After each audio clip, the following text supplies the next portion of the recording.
Okay, it's time to finally talk about Iron Fury. I've invested enough time into the game, and I'm around 13 to 16 hours deep. And I think I'm getting close to the end of the game because, boy, it's been a long journey. Let me get straight to the point. Iron Fury is awesome. This game harkens the days of great DOSBox 90s FPS games like Doom and Duke Nukem 3D, and it does it well. It really takes advantage of the great design of those games and abandons the bad ones. Not everything in the 90s had great design. I actually saw JMX 5000's live stream of the master levels for Doom 2, and for those who don't know JMX, he's a fellow snap mapper, and I'm also a fan of his maps. And I was watching him play through the master levels, and I knew he wasn't going to enjoy it, mainly because the master levels does got some levels that have that bad 90s design, like mandatory secrets, maps being extremely cryptic and puzzling, and I always thought that kind of design hasn't aged all that well. In Iron Fury, the levels are large and complex. It's way more complex than Doom and Duke Nukem 3D. The levels really remind me of the community-made Doom 2 Megawad maps I play, where some of these levels can take up to an hour or even more to finish.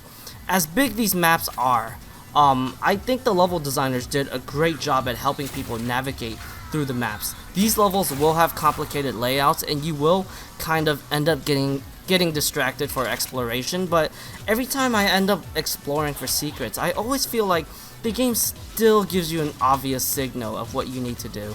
There was never a time where I got confusingly lost, where I wanted to look up a walkthrough. You might get lost depending on your navigation skills, but as long as you explore, you will always find a way where to go. I think it's great the level designers nailed this feature down because it can be pretty tricky to make a map that feels large and complex, but at the same time, not make the player feel extremely lost. The secrets in this game are insane. They are literally everywhere, and some of them are easy to find and some of them are brutally tough to figure out. Also, the levels of visual design are generally gorgeous. So many times where I stop and just appreciate how detailed these maps are. On the hardest difficulty, I do feel like there is a higher emphasis on looking for secrets. I'm glad I did spend that extra 20 to 30 minutes of wandering around the map to look for valuable secrets, because some of them are game changing if you can find secrets that give you ammo for your precious weapons or a red armor, which is basically the mega armor for this game. It helps out with your survivability so much. The game's hardest difficulty isn't too bad, other than one part where it was my first arena-styled level where I died so many times and the difficulty was much higher than anything else in the later stages of the game or the previous stages. But it did help me learn more of the game's mechanics, which I appreciate. And you can watch me go through all that in my second live stream video. In Iron Fury, there's kind of like a structure where per episode or chapter, you have the traditional levels where you look for key cards and explore through complicated maps, and then at the end of that episode, it's like a straight up arena style boss fight. And I do notice the boss fights tend to be more intensive than the traditional levels, but I played harder FPS games, and I do feel like if you play a lot of FPS games, especially the old school ones, you should jump up to the higher difficulties. I don't really know what the difficulties do, although I can tell the enemies are a lot more reactive and aggressive, and there are way more enemies for sure. I don't know if the damage or health modifiers are in effect, but I assume they are because I've seen people play through normal difficulty, and it seems like people can tank more damage than I can do.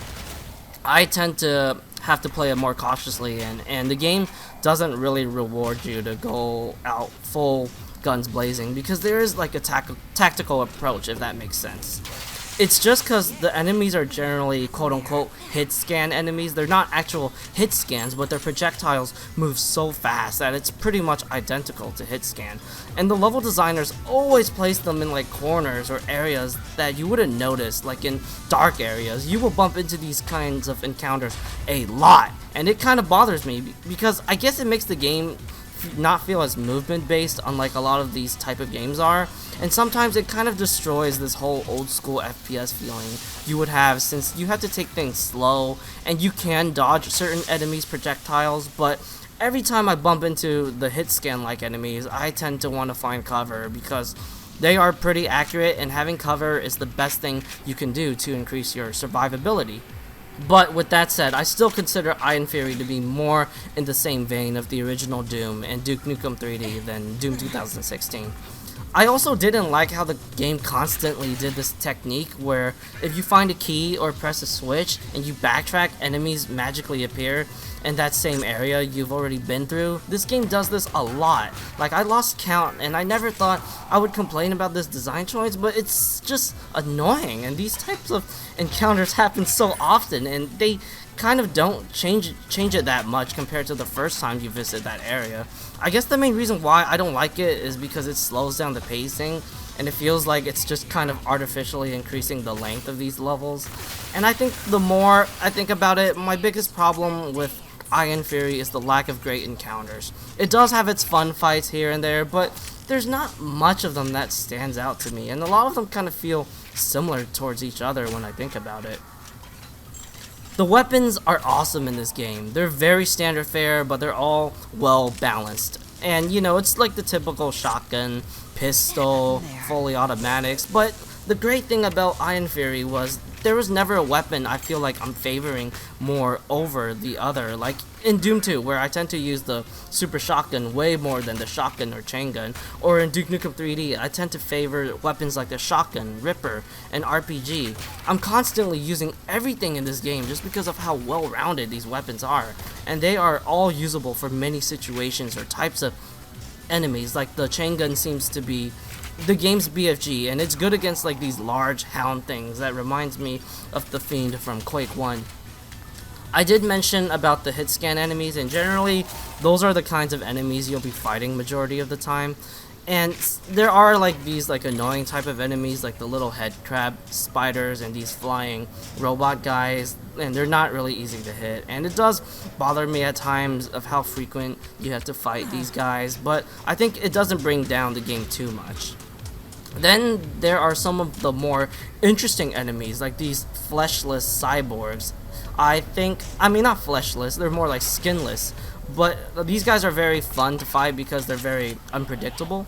But another thing is like they're just more unique compared to the other enemies, because unfortunately a lot of the enemies that you fight in this game, they do kind of require similar tactics or techniques when you fight them. It's generally you trying to stay away from them and shoot them at a distance, especially when you fight these like flying cyborg things that shoots a barrage of missiles at you. They're probably the most dangerous enemy in the game. I do recommend this game if you like old school PC FPS games. When you play through the game, you can tell the developers are huge fans of this genre, and there's a lot of references or obvious influences, like how the grenade launcher's bouncing sound effect pays tribute to Quake 1. As someone who loves these type of games, it's tough for me to buy them in today's time, because every time I see like a game that trying to harkens back to like Doom, I still see games like the original Doom, Quake, and Duke Nukem 3D still playable to this. I mean, still like, you know, playable games to this day. So when a new old school first-person shooter comes out, I ask myself, why play that when I can play Quake or Doom? But Ion Fury does got its charm that makes me want to play it over those games. I love the cyberpunk design. I think it has solid design for like the most part. I love how it's done in a higher standard, like how big these maps are. And while it isn't anything new you've seen from the FPS genre or FPS games similar to this style, it's still enjoyable. And like I said, you can tell the game was made by people who grew up playing these kinds of games. Ion Fury is currently facing some nonsense political agenda controversy, but let me tell you something. If the game looks fun to you and you're into these kinds of shooters, go pick it up.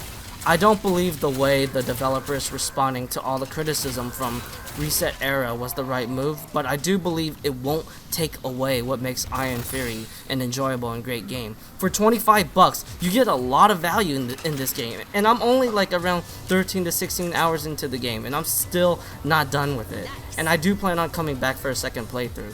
Things could be worse. I mean, they can easily make Ion Fury a straight up Call of Duty clone with regenerating health, objective markers, linear maps, 2 weapons only, all hit scan enemies, etc. But be grateful that they're not.